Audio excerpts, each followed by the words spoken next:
Hey, welcome to episode 140 of the Titanforge podcast. I'm Dratnos, joined by Tettles and Trell as always, and this week our special guest is AutomaticJak. Welcome. Trell 2! Trell 2. Thanks for having me on, My guys. clone. Welcome. Yeah, good to have you back. I think third time or something as well, so... Probably more. Third or fourth? Fourth, perhaps? Yeah, I been a while. blotted them all out from my memory as much as I can, but... Thank goodness. That's why we got to do another one! Yeah. The healer specialist. Yeah, well, I mean, it's that the quota you guys had with GG WoW. It's like, okay, we haven't made any healer content in like 6 months. Time to fucking get Jack back on again. Yeah. Dude, if you go by guests, I'm pretty sure most of our guests on the show are healers because we Somebody desperately to need the yell healer at. perspective Yeah, that's fairly true. regularly. I'm glad to be back, though. How you guys doing? Very good. Quite well. Yeah, so we took off last week, and that was the exact same time that Alpha launched. So we have all of that to cover, as I was out of town, and then I've returned. Have caught a slight case of COVID, but pretty much over it, so the show will go on. And we are going to cover, let's see, Evoker, Preservation Evoker a lot. Jack, you'll be providing the information on. Tell us, do you know the other DPS Evoker? Is that anything you're... I did a developing little bit of expertise on? testing. Okay. I haven't played it a ton though. I've done like a tiny bit of it today on I beta suspect and that alpha you as and I well. have about the same experience playing it. Okay, yeah, so certainly not expertise there, but at least a little bit of a feel for it. Yeah. Yeah, and then other alpha stuff. There's 2 dungeons up. There's Uldaman 2 or whatever, Uldaman Tier, Legacy of Tier, and Neltharis, which they got to stop naming. There was Neltharian's Lair, and now there's Neltharis. What's going on here? Nelth. Nelth. I like it. yeah. It's kind of a nice throwback to Legion, Yeah. personally. Okay, I have a question. So Kalamazzi was saying, and Dratnos, you may know the answer to this, or you may not. Kalamazzi was saying some propaganda about Uldaman not it's not actually going to be a Mythic Plus dungeon. Instead, it's going to be just like a pre-patch dungeon. Do you know anything about this? I haven't heard anything about this, but also I didn't read much of the stuff that came out between like last Thursday and Tuesday. So that being said, I think if it is not a good dungeon, which we'll talk about more later potentially, that would be a good decision to do for it. Like if they want to make some dungeons that are just linear, story driven, a lot of RP, and then just not make those M+ dungeons. Make them a Copium. pre-patch dungeon only? Sounds good to me, yeah. That sounds great. That sounds like a great way for everybody to get what they want. But no, I haven't heard. I think that is copium. I still think I thought it was Copium. I'm not 100% sure. He may have been right though. So yeah, Jack, how's you've been up on some content grind recently as well. I've seen the YouTube videos, the some reaction content, some how's all that been going? Just trying to be as annoying as I can, let me tell you. Whew, it's working. Thanks, no problem. Have you done any Dragonflight giveaways so far? I did a couple of them. Good, when we yeah, played you did- marbles on stream. We had You're to owning. do it a little bit different. I didn't do Twitter giveaways. Oh, you should try one of those. Yeah, Would you retweet it? of course. Yeah. Okay. Yeah. I Tag gotta my make sure good you get friend the epic. Thune. Yeah. Yeah. I hope Yeah. he wins sometime. He's just been winning a lot lately with Shaman. Yeah. I've heard the shaman tree is one that almost all shamans are pretty excited about. So seems like that one's a dub. If you wanted to find your YouTube content though, where would they do that? It would be youtube.com, https://www.youtube.com And are these- /AutomaticJak. Backward slashes or forward slashes? Sorry, just They're double forward checking. slashes. That way. Okay. That one. All right.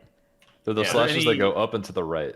Oh, if it goes Is there up any into like accent marks or umlauts involved? Nah. Okay.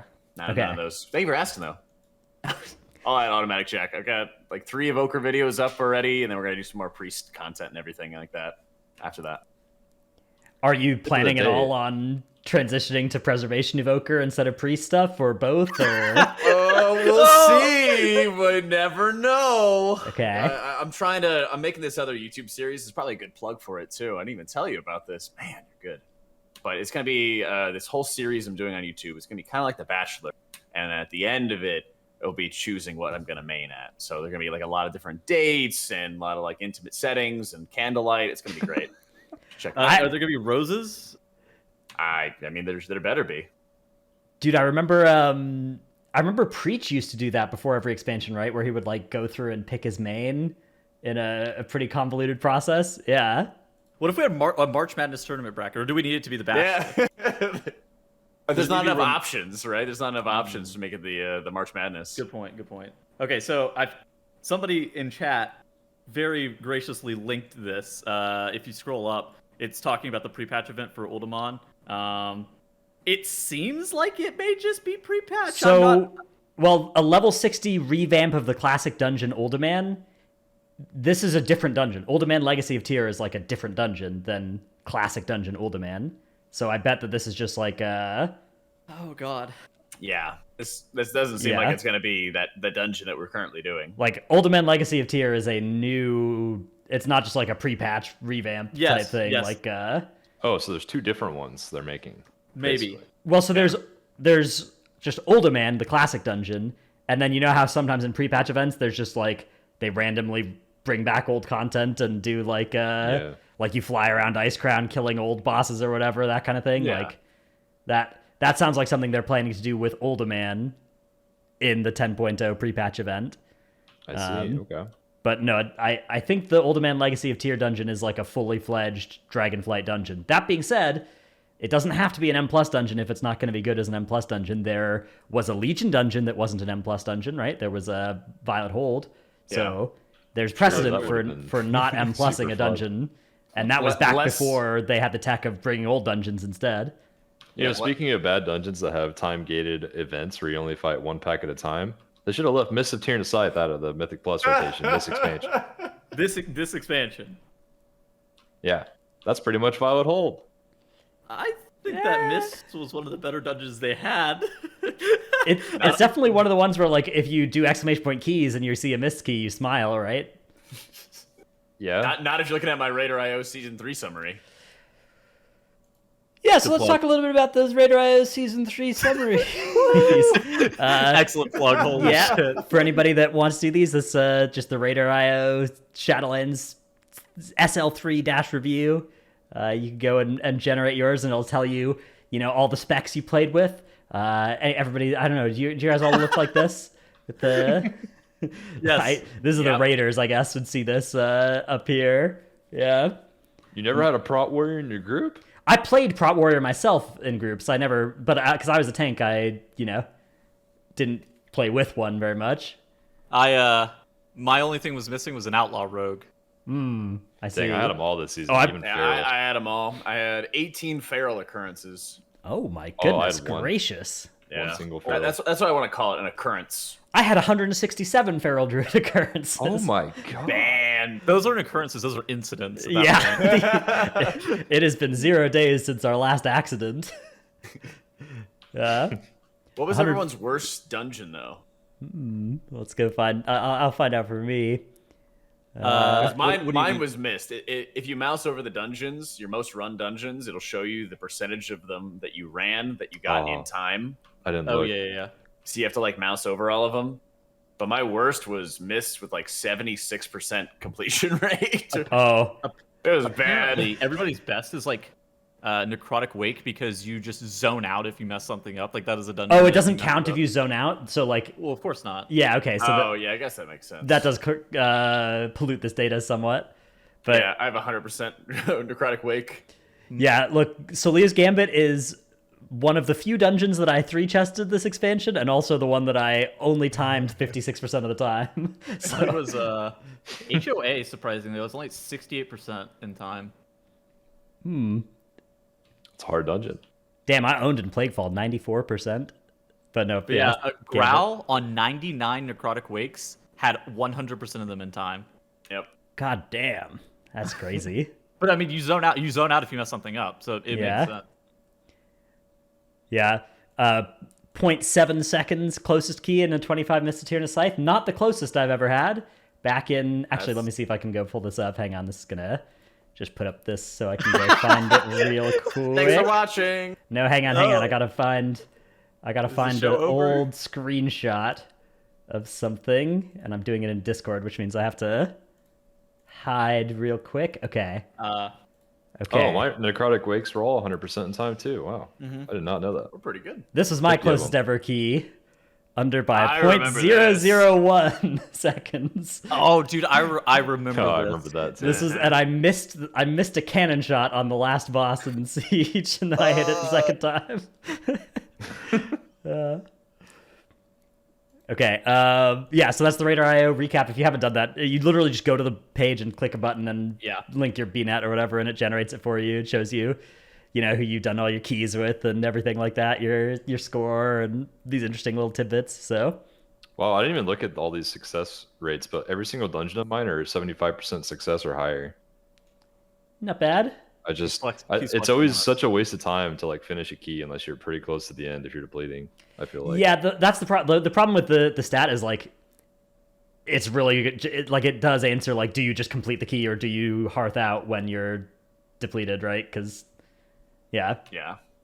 Well, most of the time, it's if you mess up on the first pull, you're going again one dungeon level lower. Right. That could technically count as a deplete for your stats, but it's not necessarily deplete. Well, the other thing is that also Yeah. a lot of dungeons, you'll know if you're going to chest it or not chest it well before the final boss comes out.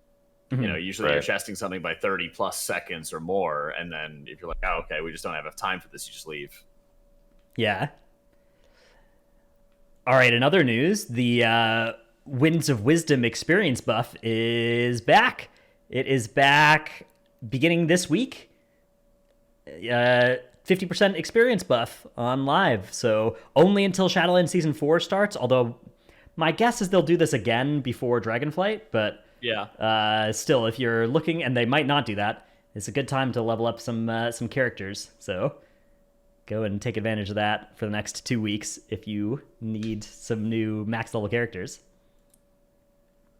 Do you need any new max Man, level character strategies? I miss leveling. Not gonna I lie. think Tettles might. No, I don't. I'll be I've had all classes at max level since Legion, so I haven't like leveled from 1. I haven't even done Exile's Reach yet. Yeah, Just another line vibe. this up with Comp Stomp. I might do Exile's Reach actually just for funsies, to just so I can have done it, see what the content is. Oh, YouTube video incoming. Leaks. Yeah, got to make a tier list of all the starting zones. That's right. Don't steal my idea. All right, There's no way. let's move on to talking about the Evoker, the new hero class coming next expansion.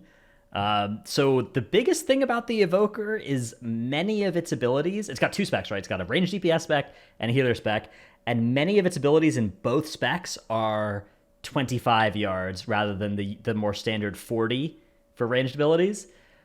So that has been a big thing that people have been talking about. Jack, on the healing side of things, has that been something you've felt yet in the content, or do you think that's something you might feel more in just the raid side of things? Pretty much immediately when I enter the instance, Tettles will walk out of range of me. I just immediately noticed it, and it also is for dispels as well, which feels pretty bad. But Okay. So for the record, some of the times it was me intentionally griefing. There were a large amount of times where I was just playing like normal. Yeah. I was still just so like I was having issues on bosses, like not even like crazy things, just like a normal boss, and it's just I'm out of range of him, and I'm like, okay, well, I don't know what to do about this. Guess I die now. Yeah, what was it, the Ultimate boss where he does the fire beams and you're okay. if you're not stacked on top of each other, your evoker's kind of screwed on healing. That one was bad, but the dragon as well, the sands dragon, Yeah. like the haste sands Oh, yeah. dragon. That one, it was so weird because I was out of range of him, and basically we were playing that boss normally. We were not trolling, and Jack was still having range issues, just due to how that boss works mechanically. And then at that point, I realized I was like, oh no, this spec, that range thing is something.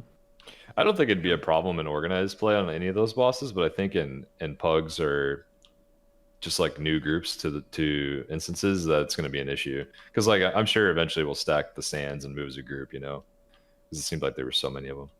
Yeah, and I think the biggest thing around that is how are they going to make some of these playstyles work? Because anybody who's played like a Mistweaver, for example, could tell you there's been a lot of times there's been like fun and interesting gameplay around a certain build, and it just gets annihilated in favor of something that's very simple, easy to balance. So at the moment, I don't think it's a big problem, but it's kind of because of some busted interactions. You have some bronze spells called Echo, which will just replicate another heal that you do. So if I echoed Trell, I would be able to put my hot on Trell, and then he has 2 hots. Wow, you know. But you can also scale it up so that you can cast Spirit Bloom, which is kind of like your chain heal, and you can cast like 2 or 3 extra chain heals because you're casting multiple echoes. So you can cast an echo on somebody and then cast a Spirit Bloom miles away from them, and then you'll get a new Spirit Bloom off of that person that you echoed. So if you're understanding that like Tettles is always going to be out of range of you, you can like preliminary go into pulls with Echo on him. So that way you're able to drop whether it's a large flash heal or a big chain heal or whatever it is, and it'll always hit him. Huh, okay. Yeah, so some amount of counterplay available there. I mean, in a dungeon setting, I do think you can make it work, right? Like, we've made it work with Holy Paladins when they've had some positioning and movement restrictions that they've placed on the rest of the group before. What I'm a little bit worried about is a raid environment. Like, there are a lot of raid fights where the ranged are stacked 40 yards from a boss, right? And, like, moving together, that kind of thing. Those sorts of things seem like they would cause problems for evokers, notwithstanding just like generally in raid fights where if people are spread out, right? Like you imagine like, I don't know, the start of N'Zoth, right? Where the whole raid is kind of spread out and a healer can stand in the middle with 40 yards and is still having range issues on some of the far people. But if you're standing in the middle of that with 25 yards, you're in range of like 5 of your 20 raiders, right? Like that's something I am a little bit worried about how that is going to be designed such that it's like good on some fight or good on all fights and not just like great on the fights where people are stacked and terrible on the fights where people are somewhat spread. So the 2 fights that immediately come to mind whenever I think of something like this is like Brong and Unat. So like those 2 bosses, they had very distinct melee and range. Okay, so for Unat, you had multiple range stacks that were very far from one another. For Grong, you had like a melee stack and then a range stack, and the range stack would be 30, 40 yards away. Maybe even on a fight like Skolex, you would also run into some potential issues. Although Skolex was like you could be within 25 yards on Skolex, that's probably fine. But like fights like that where there are 2 very distinct stack groups and they're doing different things, that's where I feel like there's going to be potential pitfalls for just Evoker in general. Because Skolex, I mean, it's not, you wouldn't want to just be 25 yards from Skolex probably, right? You'd want to be 25 yards from the tanks that are on the other side of Skolex. If you're trying to heal them, maybe you just say, all right, you know what, I'm not going to heal the tanks. Right? I'm not healing them. Yeah. And Blood Decay, maybe you don't have to. Okay, fine, but still. There were times on Sylvanas too that you were like 30 yards plus from each other, and like ranged had to bait certain things from the boss moving, and like Evoker would have to be in range and just being healing half the raid there instead of touching all the raid. Like most of the healers. I would say. There's times, sure, where that can happen, and you have to worry about that. But I'd also say that there's other examples of healers that are not always actively out healing those tanks. Like you might say, okay, yeah, it like sucks that you may not be able to heal the tanks on Skolex or whatever it is, but like Mistweaver, if you play it on that fight, you don't really heal the tanks. Like maybe you'll cast a Renewing Mist on them or something, but you're just spewing out Refreshing Jade, Wind, and Essence fonts everywhere you go. And I think at its most basic level, Evoker could do the exact same thing, assuming like nothing gets nerfed. So, but when it comes to like this bronze build, which I think will probably get nerfed, I think could get nerfed, I do think that is also a really good opportunity for them to be able to make a good, viable build based around that diagram I just sent you as well, Dratnos, in the group chat, where you could start using these Spirit Blooms and replicated Spirit Blooms to be able to start putting output on people who are actually out of range of you.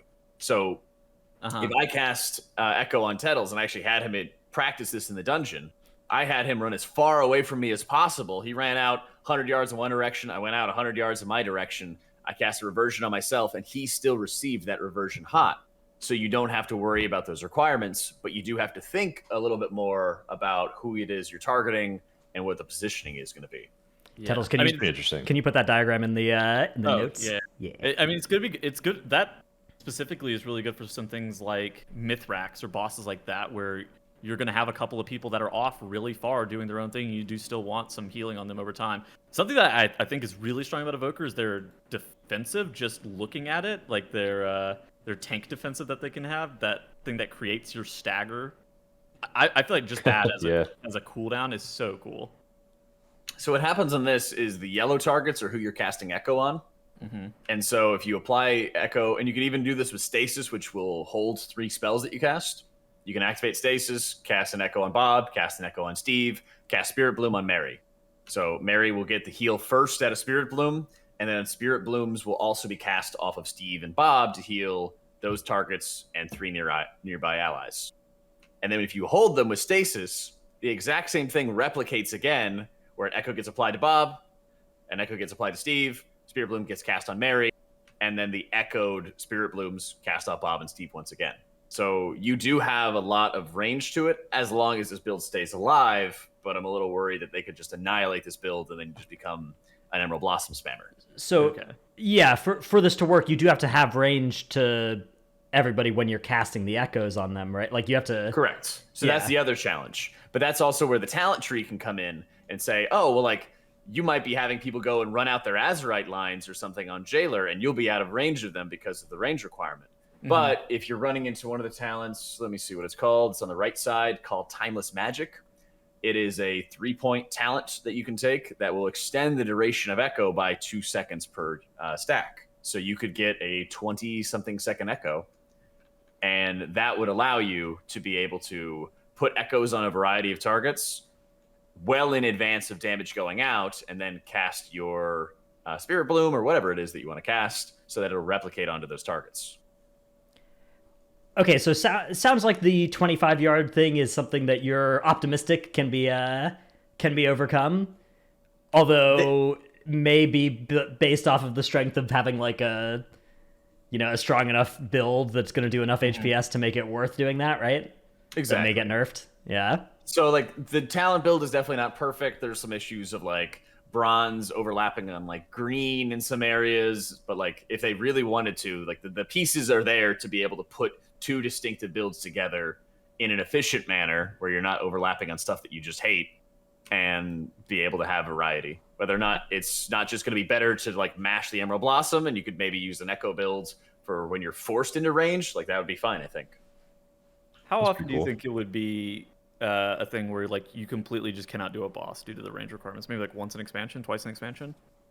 I think that if you straight up could not do a boss, it'd probably be a once an expansion thing. Because I think there's times where like Mistweaver is not very helpful at all on boss fights, but they're still like, okay, well, there's still going to be, rampant, nascent, whatever AoE that you can just take care of. It would have to be like one of those fights where mechanics targeted ranged players, and so the ranged had to stack 40 yards away from the boss.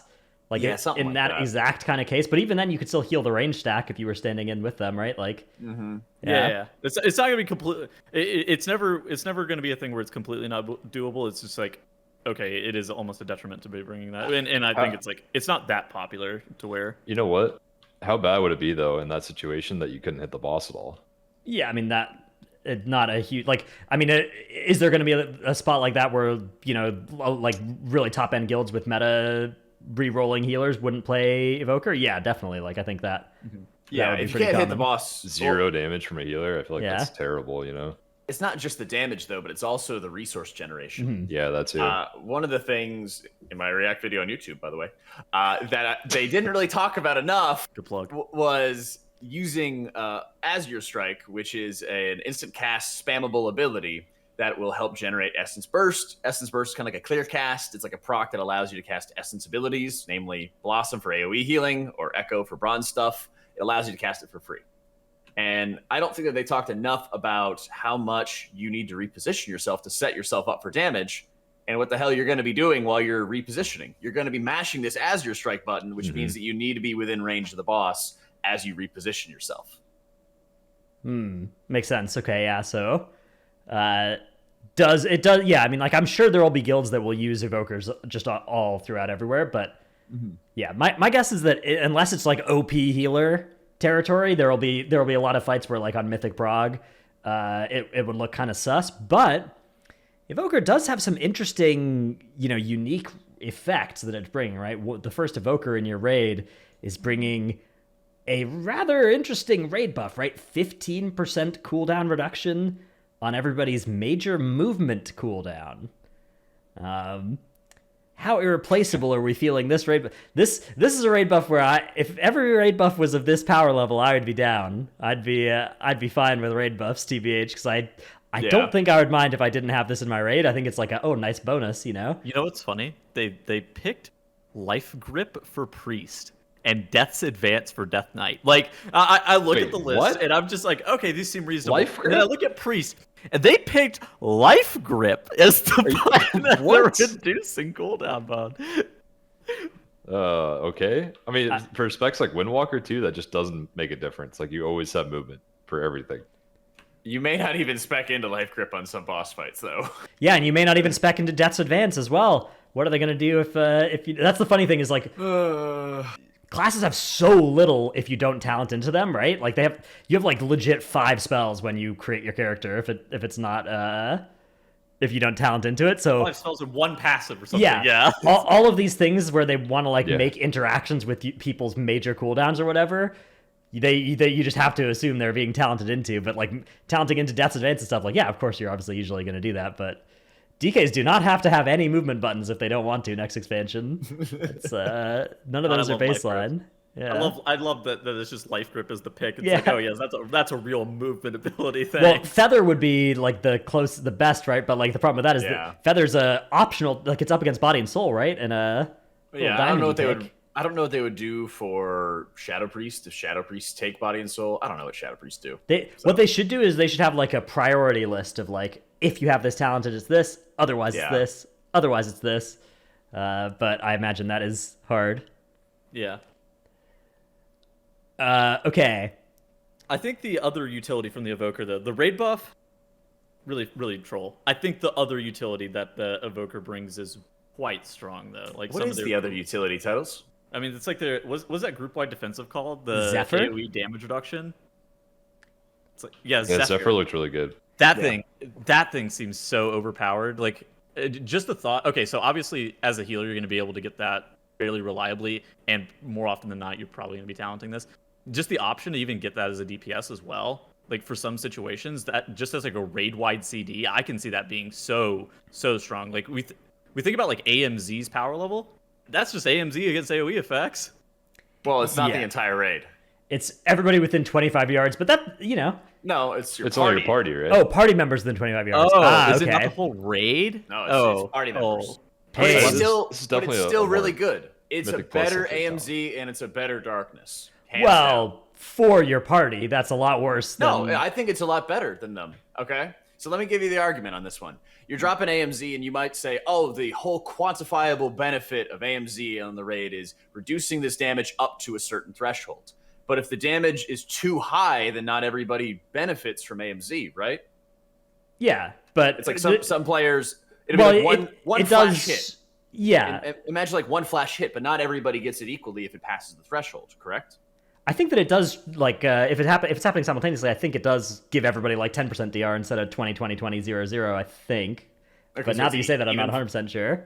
Okay, because I know it used to, even if it, like, went over the cap, but I thought they've, like, changed it now. Okay, I could be wrong, yeah. But certainly for Darkness, I 100% it's a better Darkness because you don't control who actually benefits from it, you know? Whereas with Zephyr, you just group together all your Hunters and Boomkins and everybody else you think is going to die, and they always have a defensive on hand. Pumpkins. I mean, it seems like really. It seems you really played good. Jailer too, right, Trell? Right? Oh yeah. Well, not gonna be within 25 yards of anybody on Jailer, but yeah, sure. I do think that, like, reasonably though, that talent seems very, very powerful. Like even for Mythic Plus as well. Like it's a lot more useful than Darkness and AMZ in Mythic Plus. In addition to that, they also have the Spellweaver's Talons thing, which I just linked in our document. Is that on the talent tree? It's data mined, right? Like, so it's like speculated that they're actually getting this button. Okay, let me go. Is that right, Jack? I'm not 100%. I think that I read that it was like speculated. I thought that was something that they data mined but dropped. But like, I don't know. It could also just be like next week in the build, we're trying out new raid utility. Like, I don't know. Oh yeah, I saw that. This was like a data mine thing. Yeah, of a 3-minute cooldown that gives everybody it's like a raid wide aspect to the eagle for 12 seconds, right? 40-yard range. Yeah, But that is insane for melee. that is so again, good. to clarify, it's unclear whether this is something that they are going to add in the future, added but then took away, or anything like that. No clue, Yeah. because it's not in the talent tree or anything right now. Could be really cool though if they do get that. Yeah, I mean, Blizzard could really surprise us. I think it'd be a shocking surprise if they like changed up a couple capstone talents like, entirely into like new abilities, and then people were able to test multiple different possibilities for what Evoker would have. I would not expect that at all, but it'd be pretty neat. Yeah, Evoker does also have a couple of little small buttons. It has a combination life grip heroic leap, right? Where you grab somebody and then heroic leap with them somewhere, basically. Let's go fly to me. Yeah, fly with me. Or fly with me. Yeah. Yeah, they also have Time Spiral, bend time allowing you and your allies to cast their major movement ability once in the next 10 seconds, even if it's on cooldown. So it's sort of like Symbol of Hope for defensives, but instead it's for movements. So pretty cool. It's so cool that Priest can get grip twice. Yeah. My hot take is I actually don't think that you would want to spec into Fly With Me. I mean, it's a Probably full not. talent point. You only get It is 11 cool, down though. here in the bottom rows. There's a lot of good stuff down Yeah. here. Yeah. I think it's so freaking crazy niche that you would actually need that. It's just like Yeah. Priest with grip, except you have to get to them first, which means you have to run into like the void zone or run into the bad area that they're in order to reposition them. So if you're late, it's not that you just like fail to save somebody, you also murder yourself in the process. Yeah. So it's also very disruptive as well. I can't tell you how many times like people are annoyed by just being gripped, but this is even slower than grip. It's like you get onto them, grab them, and then move them, and that Even just like better. shuts down. Yeah, I know it's better to troll them, but it like shuts down their character almost. So Corey was playing with this in our runs yesterday, and he was like, he was kind of trolling me a little bit with it. And the first thing I noticed every single time he pressed it on me, it felt like I got stunned by something. Yeah, And it is like it would catch me off guard. I'd be like, what just happened? Why can't I move? And then I see him contact me, and I'm like, oh, that's what just happened. Oh, But does it like root you while he's coming Yes, for you? yeah, yeah. exactly. Pain. Yeah, what would be funny for someone playing Evoker in like Pug dungeons though, is moving your tank out of the pack as soon as their major CDs end, and you're like, you need to be out of the pack kiting now. Yeah, let me I mean, help. you can kind of grip them as a priest too, but that'd be a Yeah. funnier way of doing it. And I've gripped you out of trash packs, and you just rolled right back in, Trell. I don't want to hear Oh it. yeah, oh yeah. Tanks love being moved by somebody else. Yeah. And then the shield that you get is only lasting 5 seconds after the fact. So it's just it's a lot of shielding.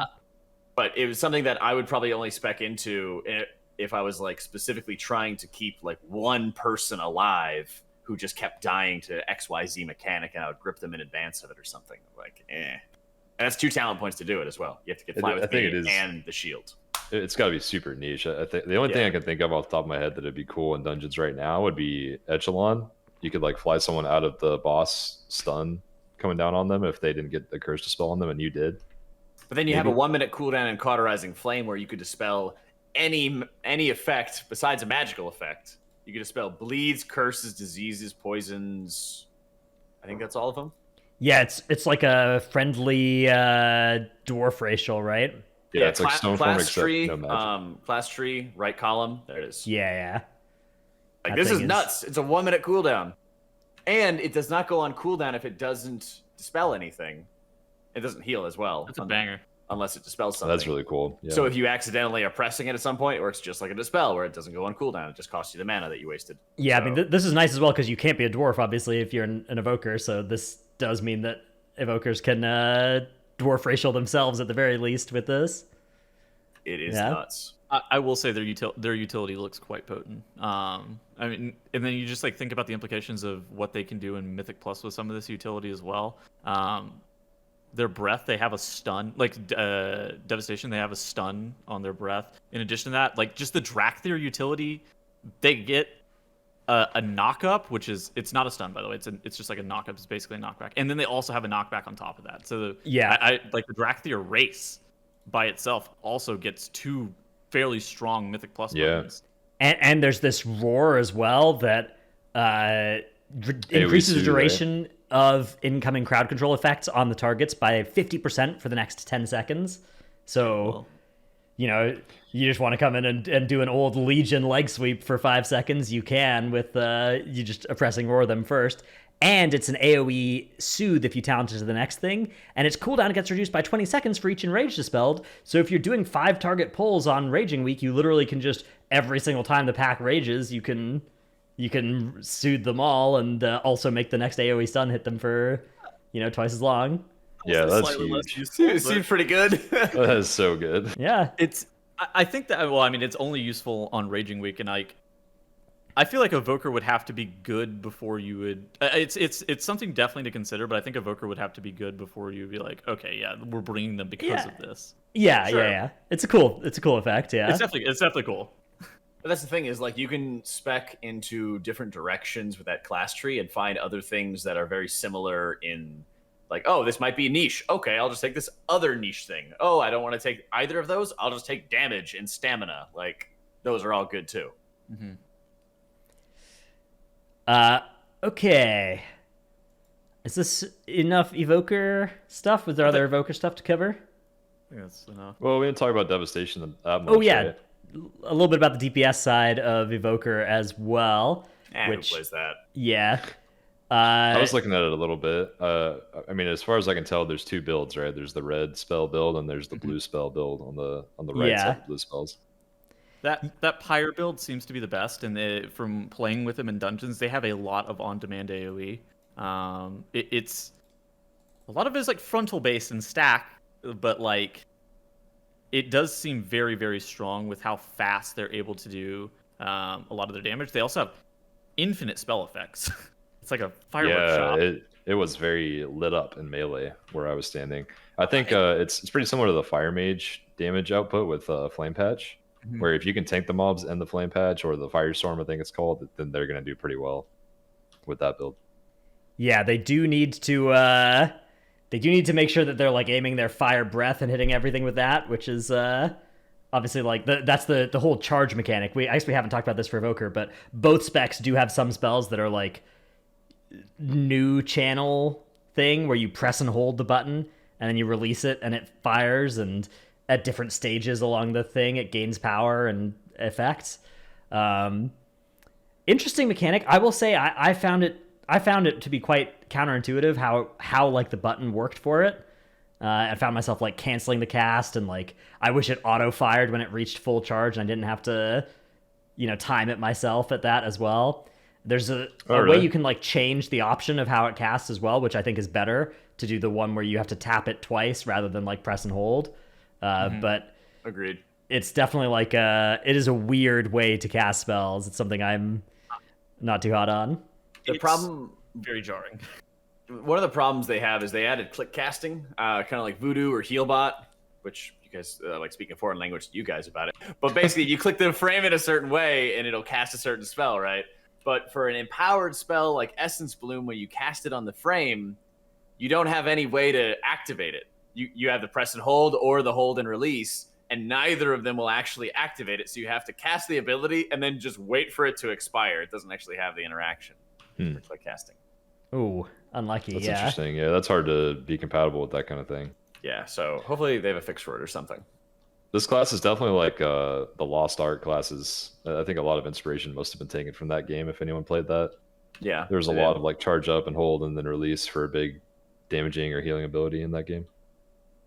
I can see it. Probably some of the problem is that certain ability, like having empowered abilities not allowed to move and cast, where you can't activate Empower, Hover, which is kind of like a Spirit Walker's Grace, and not being able to cast empowered abilities while moving. That hurts a lot.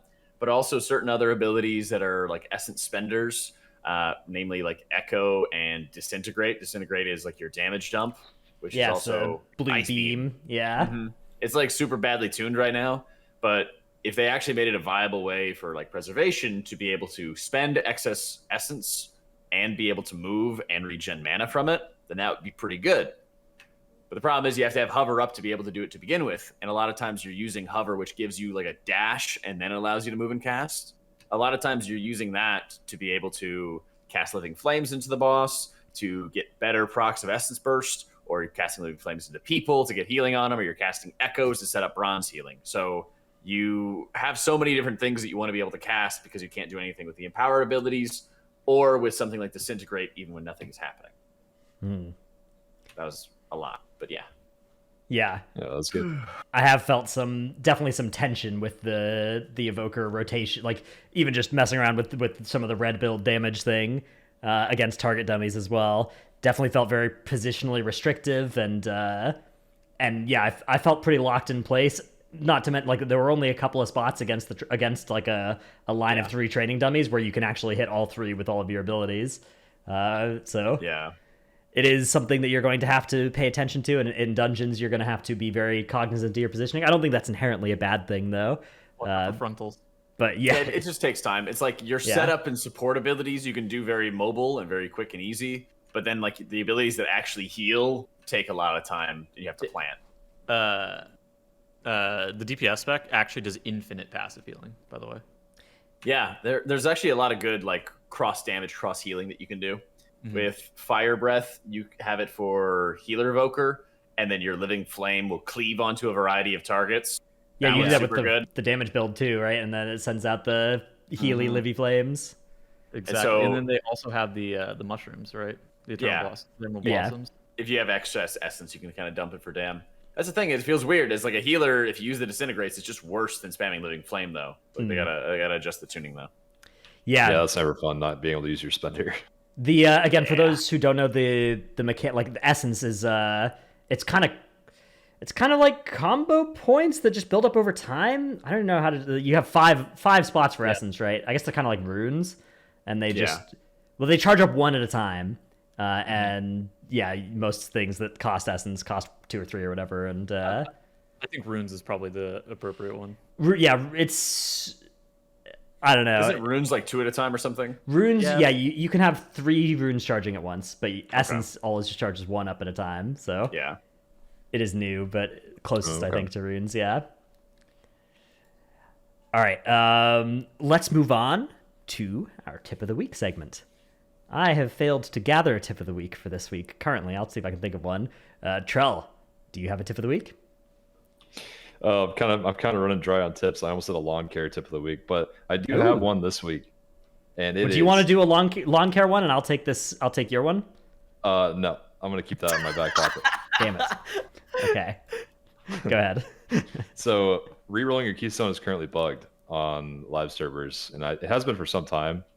So when you reroll your key at the end of a dungeon, if you time it, if you log out before you complete another key, your key will likely revert to the key it was before it was re-rolled.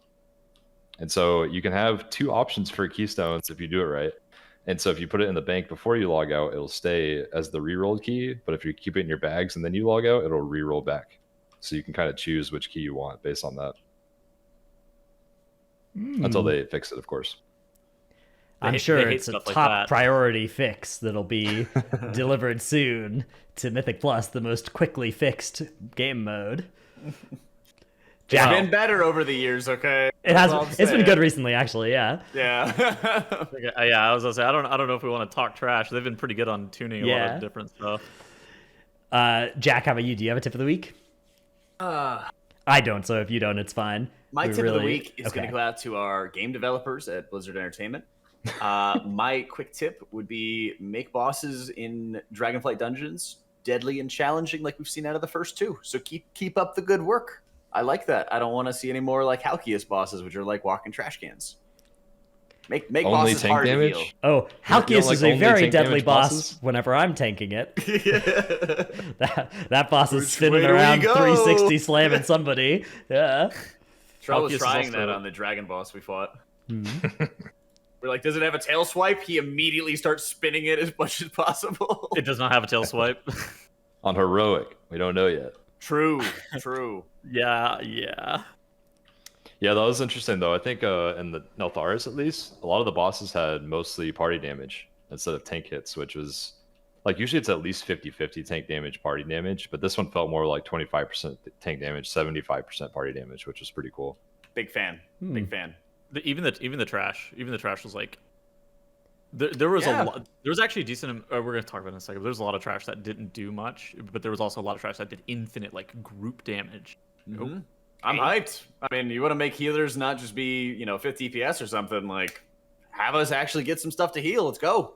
Yeah. I really enjoy keys more when healers actually are brought because of the healing they can do and not their damage. Yeah. Damage is always nice, but if it's a secondary, tertiary thing to their healing ability, then that's always way more fun to me. Especially if they have to heal the DPS and not the tank.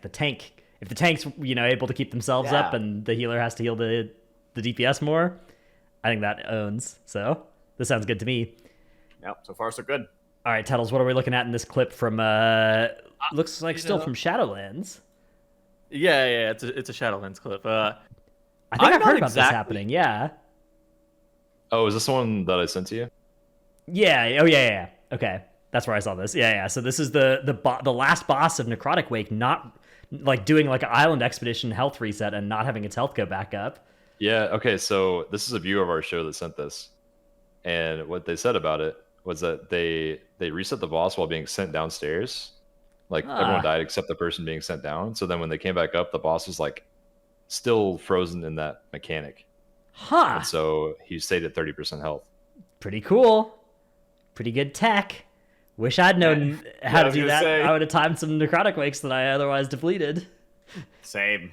That's an Yeah. interesting one. Why do we have to happened wait until the end of the expansion to see these? Yeah, so true. Yeah.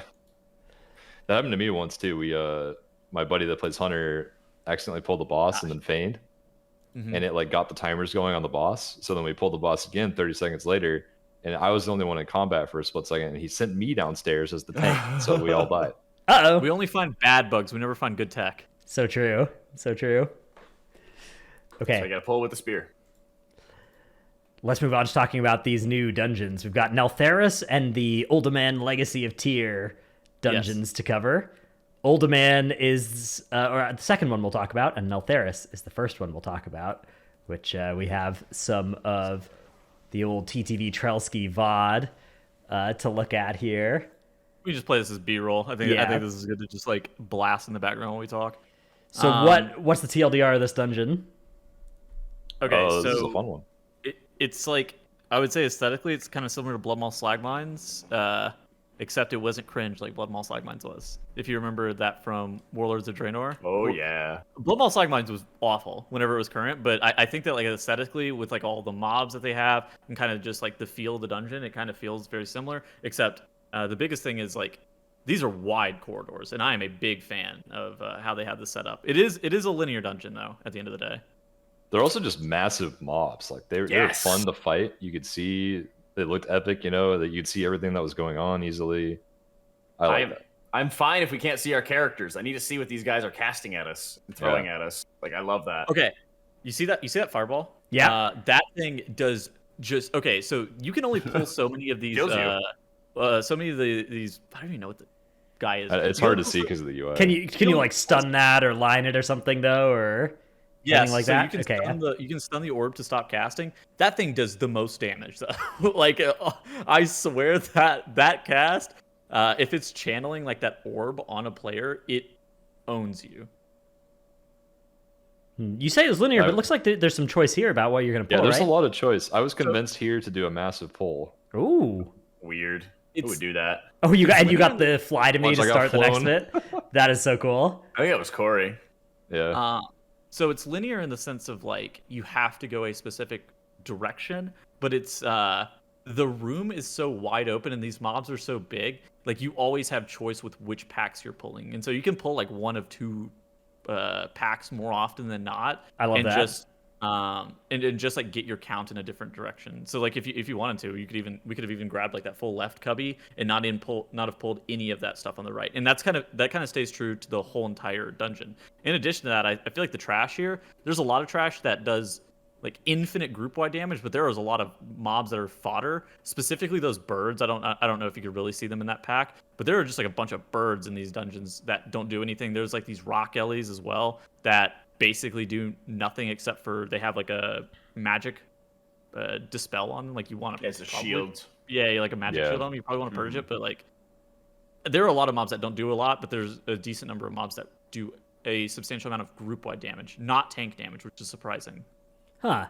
Yeah, I mean, I'm down for this. That sounds fine to me. Like, I've never had a problem with dungeons that have like a kind of clear path forward. It's just I like having options of what to pull, right? And so it sounds like this dungeon meets that bar. Mm-hmm. This might be like a other load where there's like 200 or 300% of trash available or something like that. So there potentially is a ridiculous amount of options. We even had trash on the left and right side of the final boss that we could just completely avoid if we wanted to. Huh. So depending on the lethality of these guys, it's free pickings. And that trash that Jack just mentioned is like it reminded me of the honor guards from Metal Desire, like the craziest trash in the dungeon, but they were completely optional. So you could pull them if you wanted, but you absolutely did not have to. It reminded me of the lower Kara upstairs trash that nobody ever did, but it was there if you needed it. Yeah. You know? Okay, well, I'm not a fan of trash you never want, like that's just like awful to pull, even if it's skippable. But at least if it's skippable, then it's not the end of the world.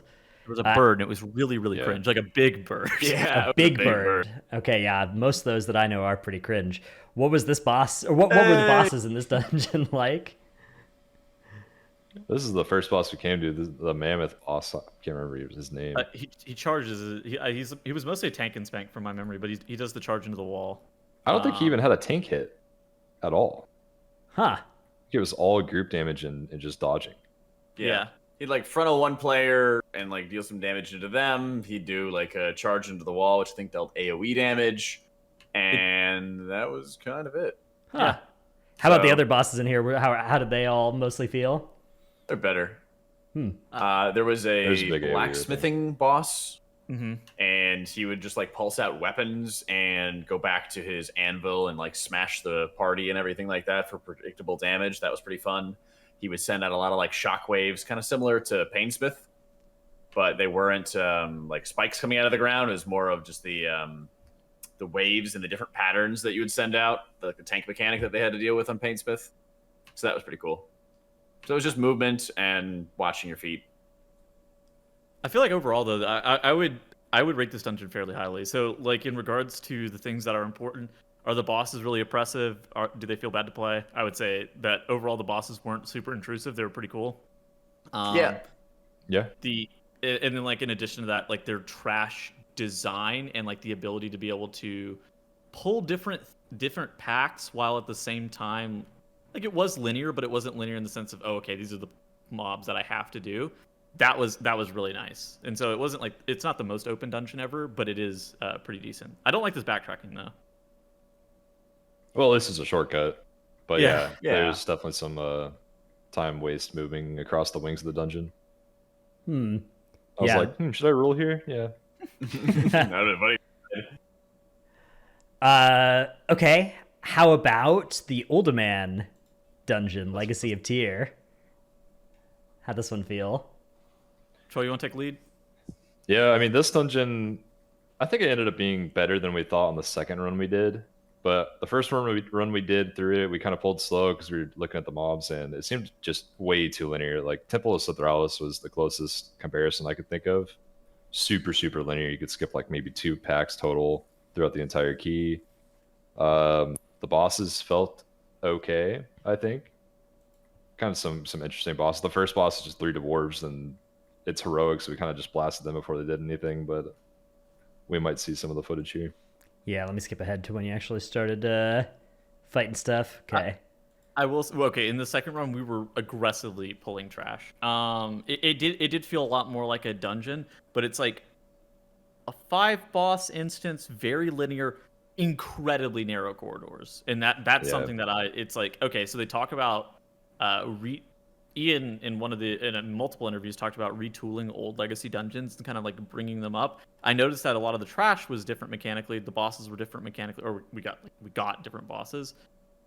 The rooms stay the same, which I'm incredibly concerned about affixes and how like these change like routing decisions inside of these dungeons. How about you, Yeah, Jack? one Did good you... thing though, Okay. there's lots of line of sight spots at least. In Temple of Sithralis, there was like no line of sight. It was just one straight hallway, kind of like King's Rest 2. But this one, at least, there's lots of pillars and actual corners you can use to group everything. And also, there weren't many casters that just planted and casted. They just ran to you, and you could actually group things fairly well. So maybe it's not the end of the world. It's so narrow if there's these things that can help you out in the key. Yeah, there's a lot of things. I mean, this pull is a really good example of how we used it to our advantage, despite there being different mechanics for these mobs where they try to disengage out or try to like mobilize in different areas or even deal more damage to us. I felt like we had a lot of different ways that we could manipulate the mobs because of just how they worked and being able to keep the group together and keep them all mobile. And that's something that Evoker also just does really well with the movement speed bonuses out of things like Time Spiral too. So yeah, it's different. I think the bosses were a little more tank and spanky, except for the Flame Wheel boss, which kind of had a similar effect to the second. It was the Garden boss in Upper Mechagon. Yeah. Except there was pulsing like actually no, there was pulsing damage in that boss too. So yeah, it's basically like the Mechagon Garden boss. This guy was super lame. He basically just needs to get stunned by those orbs that everybody drops, as you're seeing Trell so freaking masterfully do, as he does. And he So just Yeah, you runs got them right this is a through. cool one at least that you can use your own stuns instead of the orbs on the ground to remove his spheres on his head. Huh. He takes increased damage whenever he gets stunned, doesn't he? I don't know. I couldn't really tell. I was trying to figure it out. I'm pretty sure he does, from what I remember. Yeah, That it was seems something cool, like that. yeah. But it was like, okay, cool. You can kind of like stomp on the boss. Like that's where I mean they need to make some of these fights just a little bit more deadly or more interactive, because the bad side was when your tank might get stunned or something like that, or if you just Yeah. weren't clearing off stacks quick enough. But it's I like see. basic mechanic type of deal, and then he just had stomps. And he'll fly to me, or fly with me. Oh, that's troll. right. He did it to me. That's Ah. what it was. I will say Ran it into that, me. I will say that like the bosses in both of the dungeons were mostly okay. Like even Ultimon, like I thought the bosses were all right. Obviously it's going to be different once you end up having to do the bosses for like 2 minutes consecutively. And so like I don't feel like I have a great gauge on how they're going to end up performing like until you really do see them for 2 minutes. But I thought that like mechanically they seemed mostly okay, not like super intrusive or anything. I am seriously worried about like the layout of the dungeon itself. Yeah, I did end up getting lost at one point. Really?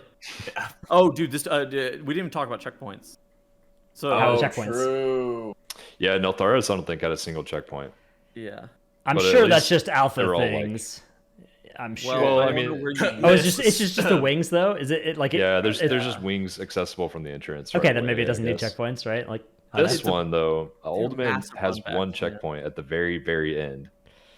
Oh, Kind of like Shrine, where it's a very long dungeon. If you die at like the third boss, you're gonna walk back for like 5 minutes. okay, bad. Pain. the checkpoint's actually kind of cool. It's gated behind having like mining, Ha. so you have to kill. So you can either kill the rock, or you can mine the rock. And if you kill it, you can unlock the mole machine and get the checkpoint. Or alternatively, you just have mining and you kill the rock instantly with the mining, and then you unlock the mole machine. So I didn't mind that. It was kind of like miss where, except for Covenants, you needed a profession, or alternatively just damage it for 5 seconds and it kind of pops up. Yeah. You could have pulled. Oh, it on- had a lot of health though. Yeah, but you could like pull Yes. these guys onto it or something like that. It's I think going we're up right close here to on it. the right. Yeah. see. See, so you could like, if you needed to, just do a pull on top of it. Still, yeah, in a world where they're trying to make professions to be their own like standalone endgame system, I feel like if people are feeling obligated to just like, oh, swap mining for this, oh, play if you still have to play engineering for NG-Res, like those kind of, I think that would be a mistake for M+. I don't know. I think that it would be much better if we didn't have those sorts of things, meaning that we can't engage with the profession system as M+ers because we have to, have a miner in the group for Ultimate if we're doing that. Like that would be that's something where I hope they strike a good balance of that, because I agree it is cool. Like it's cool to have something nice and thematic for mining, but I don't think it should be, if it's something where people are feeling like they need to have a miner in the group for it, then I don't think that's I think that stops people from being able to do the professions the way that Yeah. we If would they want make to. it- Yeah, if they just make it so that the rock can be like pulled onto and cleaved down effectively without wasting much time, If it's like, oh no, he like takes 5 extra seconds or something, then like I don't think that's a problem at all. I think Yeah, that's fine. Yeah, as long as there's 2 ways to do it. Yeah. I just never liked the whole required one specific thing like a covenant to unlock Yeah. a checkpoint. I For hate me, the that. biggest thing as well is the dude NG res. We got to get that off of engineering. That's Yeah. like an expansion that's all about like exploring all these cool professions and stuff. If I have to be an engineer on all my characters, I'm gonna be on tilt the whole expansion. Yeah. So this is the flame boss we were talking about that has Yeah. potential issues for range on Evoker. If you, I think just in general though, if you Here it comes, if you here it get comes. stuck to if you're not all in the same quadrant, I think you're in deep trouble. Anyways, I don't think it really matters. Yeah, it seems like something as well where like in a high key or something, right? The movement is going to be pretty coordinated in that. Yeah, for sure. On that fight. Yeah. And you can walk through the beams too. They just do a lot of damage. Yeah, and at one point Tettles had to.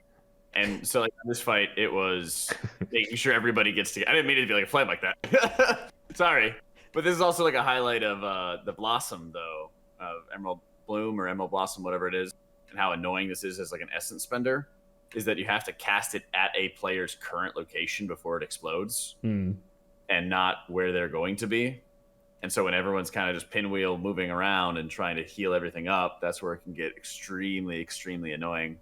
But, This boss also phasing on 33 and 66% means that you almost always lust, like I think probably the second intermission if I had to guess, where you're gonna just like burn all of your offensive CDs on first intermission, and then like for second intermission it's just like whatever you have that's come up, or alternatively you can even delay pushing the boss into this phase.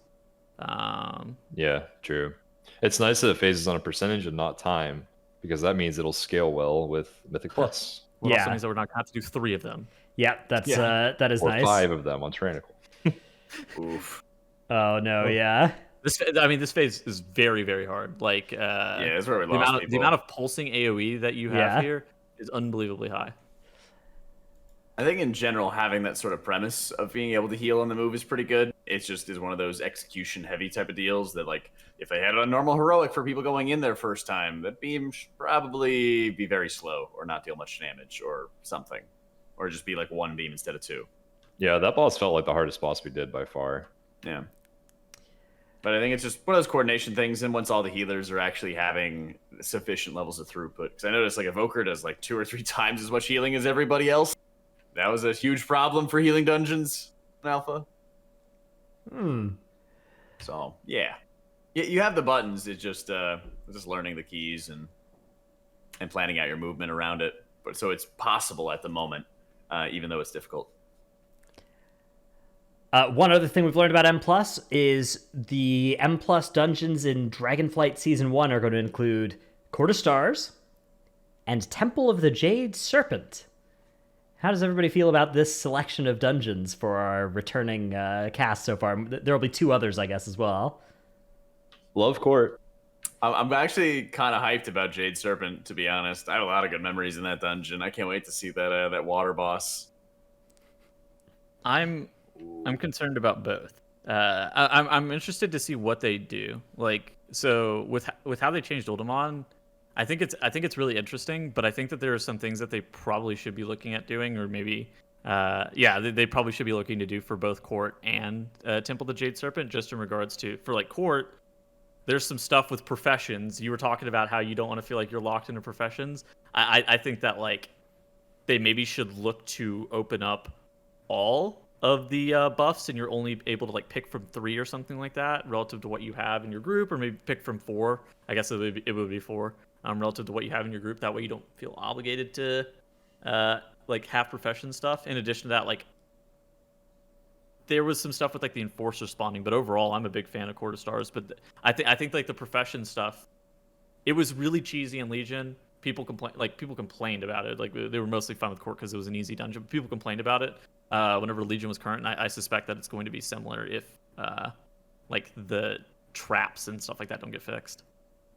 Yeah. Were any of those items in Court requiring only one option, or were they all 2 different options? Because I remember one of them. It was all being, 2 or 3. Yeah. It was like class or profession, right? Yeah, class, race, profession usually. Hold on, I have a. Funnily enough, I have a thing. I made YouTube video regarding this the other day. I'm just gonna link it here. Yeah. Good plug. Let me open it up.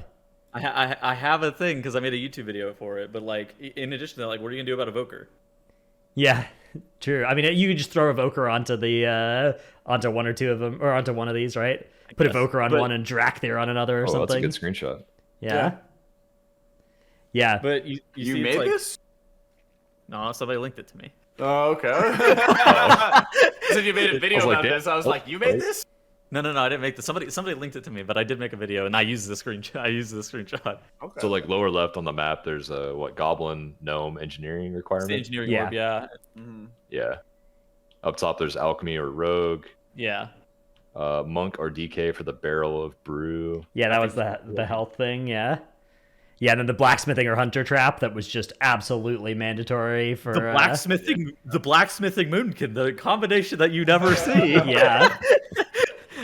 Yeah, if Quarter Stars continues to have these things, I mean that you basically like if they do it like that, you're going to have to just don't do professions on your M plus main. Just do them on your alts instead and engage the system that way because you're going to want to swap for whatever your group doesn't have in Quarter Stars, which is it would be tragic if they made us not get to engage with professions on our M plus mains, but not the end of the world. Just I do it don't on your mind alts. if they require some kind of profession thing because at least you can change that and not feel stuck. You can always change to another profession later. Yeah, but like if you wanted to actually do professions, right, and like become like a master blacksmith or whatever and craft the cool stuff like that, and you also want to do an M plus main and help your group win in Court of Stars, right?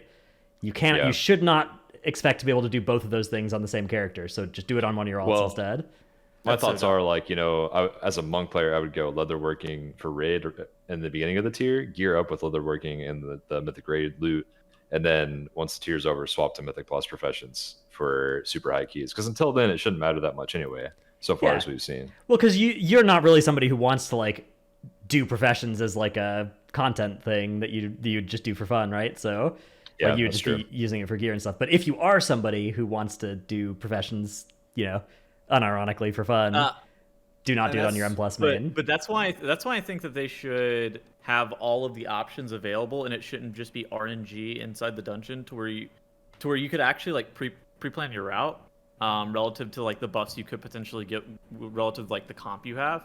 And so like what buffs you can activate with like your professions, with your race, with your classes and stuff like that. And so you can pre-plan the route. And so if you have all of them active and you're only able to pick between like 3 or 4 of them, then I think that's why I said it like that, and that's why I think that like okay, with the dungeons I'm okay with them as long as they are willing to commit to like revamping them, modernizing them, like Ian stated.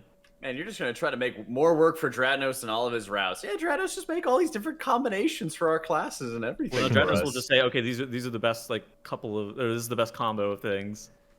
Yeah, just click some random mobs and tell people, yep, this is the way. Oh, Good it's luck. 100%. Dude, I saw something saying that about you the other Yeah. day. I don't remember where I read that. I was like, what even is this? That was a Reddit post. Oh, it was Yeah, on Reddit. yeah. That's right. Yeah, Steak linked up the Dratnos. He just makes it 100% and links it to us. Yeah, man. Okay. I'm Right. saying my team has used Dratnos routes to success. Okay, I don't So know. have many MDI teams as well. I'm not going to leak which ones. but- MDI champions. Yeah. Well, Champions. maybe not them.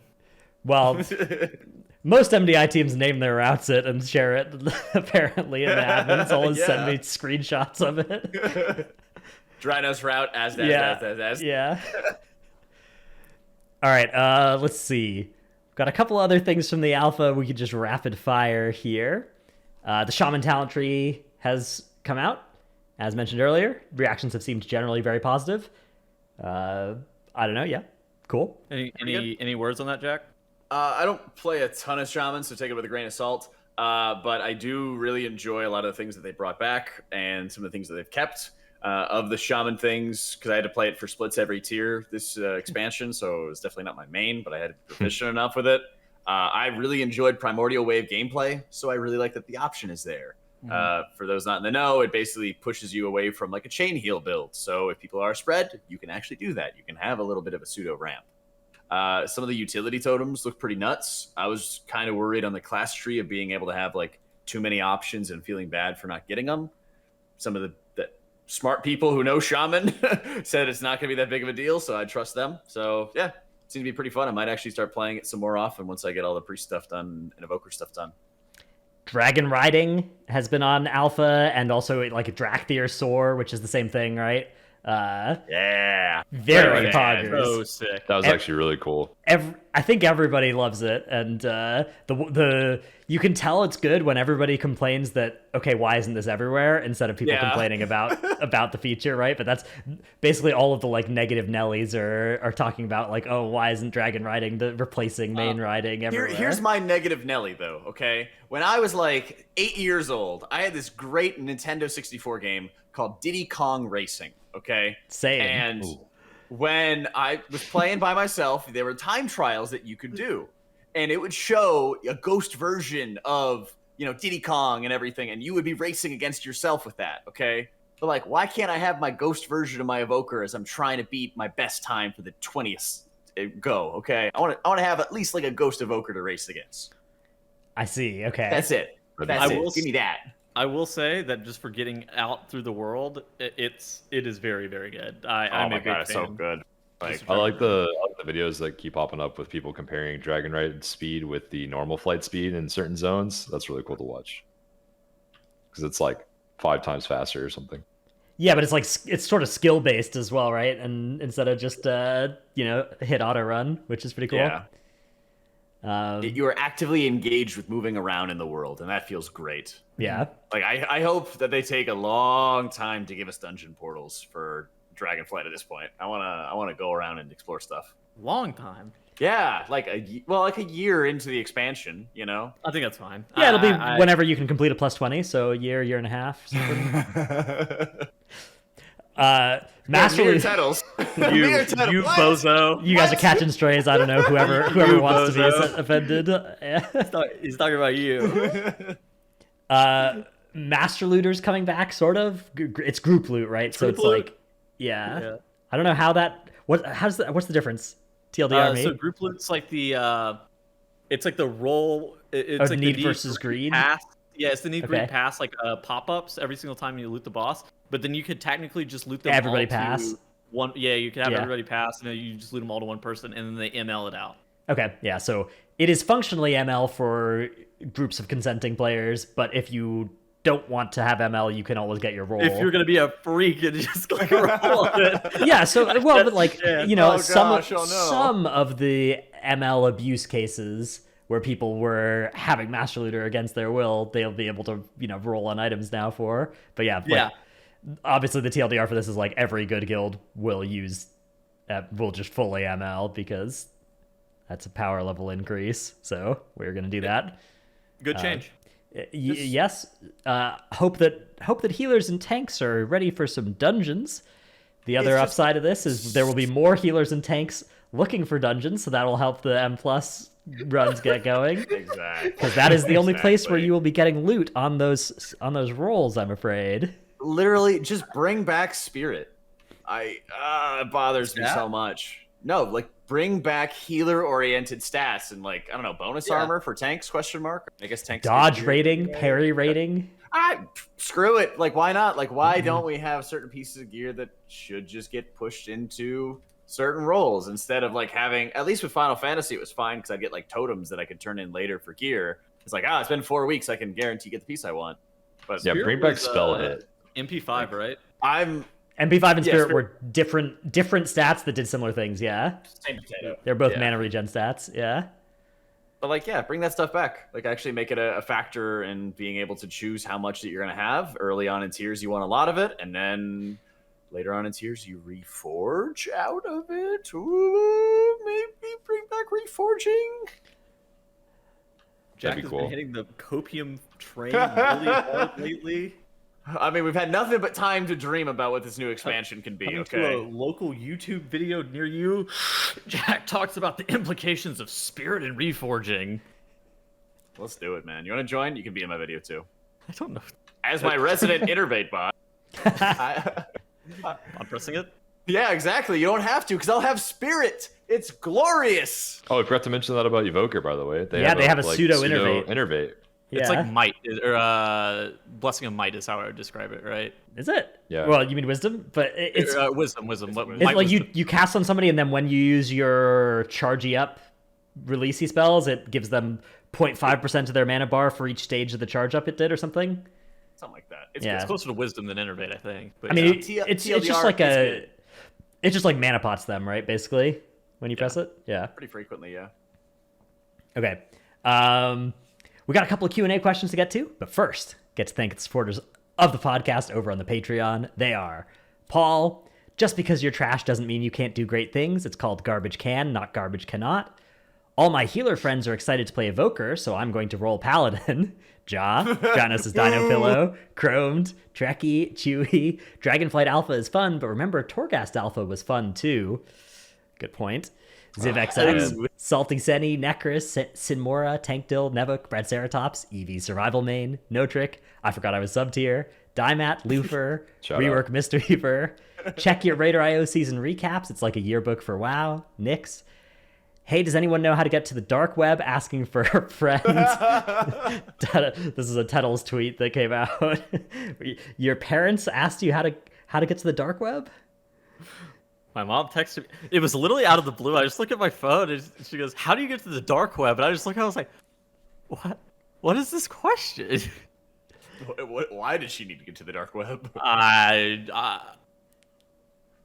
called her, and she was at a party. I don't know how the conversation came up. They weren't. I don't know. Then they were asking me, "Can you buy kidneys on the dark web?" And I'm like, "Do I look Mom, you okay?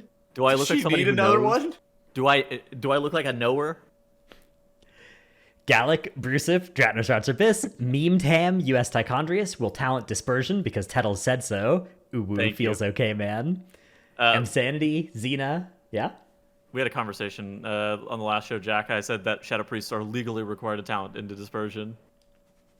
You're not obligated to. Nobody can know your rights. You don't have to talent into anything you don't want to. Nobody can force you to take dispersion without your consent. Yeah, exactly. The Constitution says you don't have to, and I do too. America. Rogue is now good enough for Prague, still bad enough to be sat for SLG, bless up. Red Color, youtube.com/workbringer, Alphabet Soup, Druid Friends of Evolved Gaming, #1 Simsky for Trelsky. Dratnos needs to know about the Icosagon and the Engon. That was from the Polygon stuff a few weeks ago. I got flamed for not interrupting an Arathi Basin comp stomp. Milk, Sifei, Pone, Windwalker Monks deal with nerfs by rolling with the punches. Due to Sims, Skelly will be going back to Elemental from Enhance. And they did, in fact, have more of them talent trees, which was very nice. Yeah. True. Last episode we recorded was they still only have the 2 talent trees out, and since then we've seen 6 more or something. So good times. No, they had everything. Or was 2 ago. Yeah. They had Rogue even. They just hadn't had Shaman yet, I don't think. I see. Okay. Well. Shaman and Evoker. Yeah, talent trees are sweet. I can't wait to see what are we missing, like Monk, Warrior, so most of the tank classes, right? So all the tank classes except for Druid and DK. Monk, please. Yeah, DH. Yeah, we'll like talk about each set of classes. It would be talents eventually. It would be a shame if they just never released the Paladin one. Yeah. Oof. I wonder what Covenant abilities we'll see on those. I wonder if Divine Toll is going to be on the Paladin tree or maybe just the Prot tree. I wonder if Ashen Hallow will return or not. Delete Ashen Hollow, please. I'm begging you. Oh, you don't like polarizing 4-minute cooldowns? I've played Paladin longer than any other healer in the game. I hate Ashen Hollow. Jack be hammer. All right, let's move on to the Q&A segment.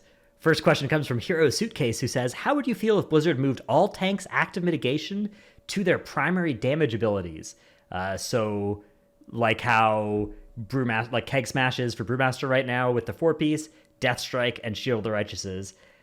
I feel like spells like Ignore Pain and Iron Fur are very non-interactive and boring to press.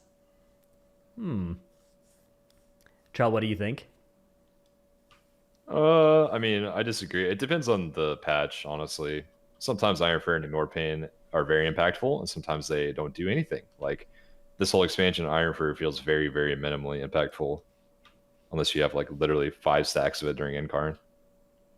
Yeah. Sometimes Ignore Pain is huge. In BFA, there were times where I'd press Ignore Pain twice at certain times and have massive shields. I haven't played Warrior enough recently to really know where it is right now, but I think in beta of this current expansion, it was pretty unimpactful. I think that having defensive buttons and offensive buttons and not just like a combination, this is my good button that does all my damage and all my defense, is a good thing. So I think Deathstrike is fine because Deathstrike it's a spender and it's pretty iconic, but I think that other classes should have, like, Warriors choosing between spending Rage on Execute versus on Ignore Pain seems like a good thing to me.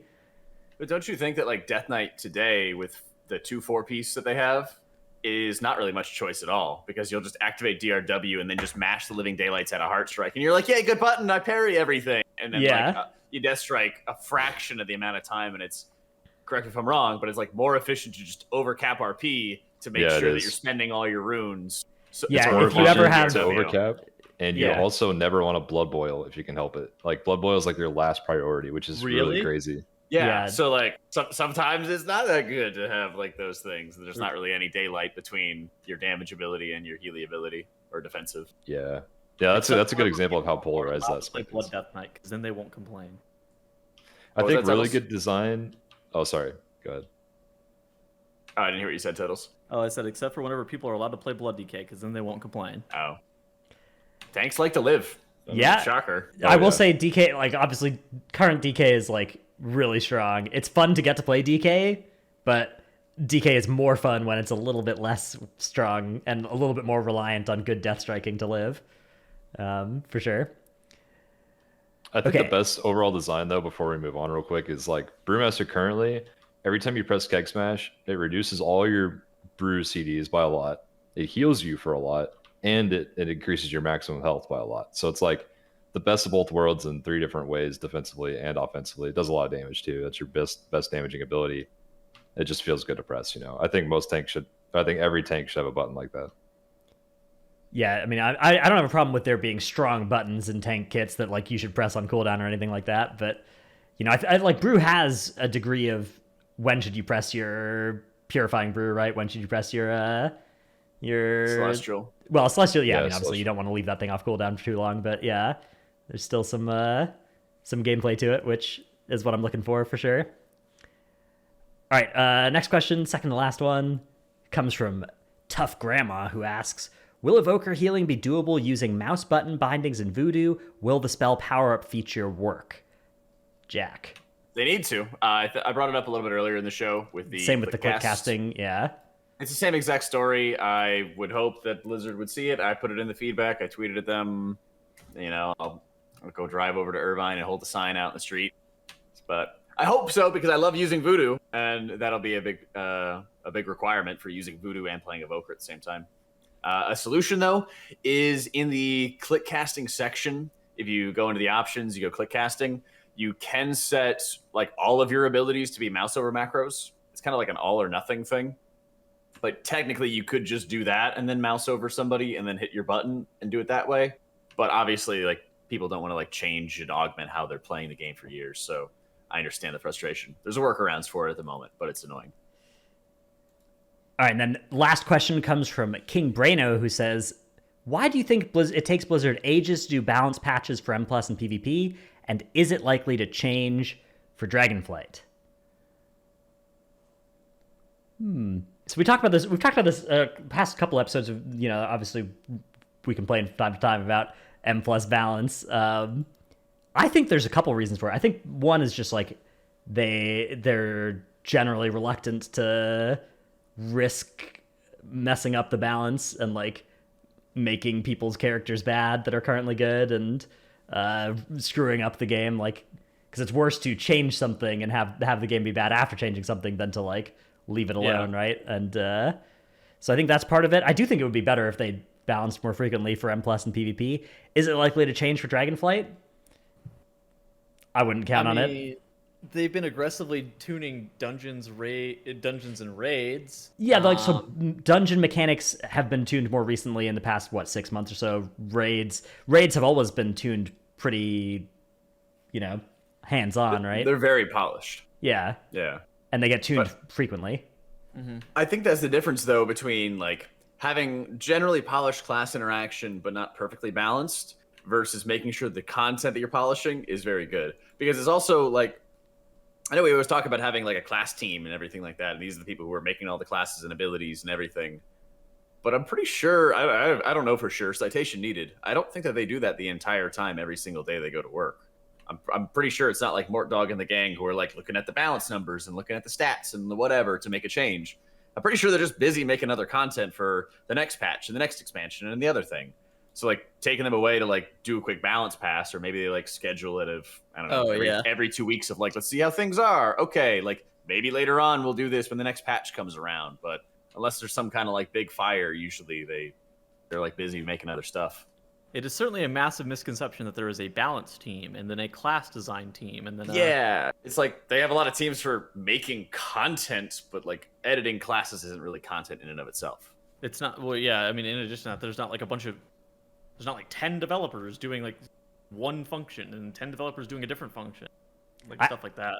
Yeah, I do hope it's that one developer doing 3 functions, at different timelines throughout their year. Yeah, remember when Jeff Hamilton left and he was like, I did a bunch of this stuff, and it was like in 50 different departments, or what I would think would be departments. So I don't know. I didn't ask him or anything like that, but it just seemed to me that they do a lot of different things. They wear a lot of different hats to get the job done, and Blizzard is always trying to get out content faster. Yeah. which is a good thing to do for sure, as we've learned this expansion. Yeah. I think that with Dragonflight, hopefully with the talents the way they do it, I hope that they have like good, easy internal way to see like if there's talents people are like literally never picking, or picking like 5 or less % of the time, like thinking about going in and buffing those or moving them around, or identifying why that is the case and changing that mid-expansion, I think would be really good for keeping it from being like a... Because I think the worst thing that the talent system could turn into is if it was just like one build with a lot of exciting, interesting things that you want to pick somewhere else that you just can't justify doing. So I hope they avoid that, but sure. It's hard to do 100%. It for all 38 specs that we will now have, so... Well, that's the thing with like life grip, for example, with Priest, is it feels amazing when you get a great life grip, but that might happen like once every 40 can you justify a talent boss point? Or not even one talent point, but like if you have to path for it, multiple talent points, whew. Yeah, so thankfully it's only 1 point, but I'm sure other classes have something similar, like you mentioned, where they're like, I have to specifically go for this, and it feels amazing when I use this ability, but then you kind of can't. So, yeah, maybe I don't think it's like this big train wreck of a problem they need to fix, but it's definitely one of those things that you just kind of, that's unfortunate. I can't grip you because you should just be in position properly. Ugh. Yeah. All right, well, that's about it for the questions here for us this week. Thanks again for joining us, Jack. Again, for people looking to find you, you're just AutomaticJak, Twitter, Twitch, YouTube, it all, right? That thing. Perfect. Well, thanks so much for coming on the show. We'll be back next week with presumably some other Dragonflight Alpha stuff, talk about whatever comes out in the newest build next week and that kind of stuff. And yeah, probably. Yeah. And we have content again. Yes, let's go. Praise content. I need to pay rent. Please, Blizzard, give me some content. Yeah, that's going to be it for us this week, though. Get a little too close to home there, guys. Bye, everybody. My rent is fine, thanks. How would you lose your wallet?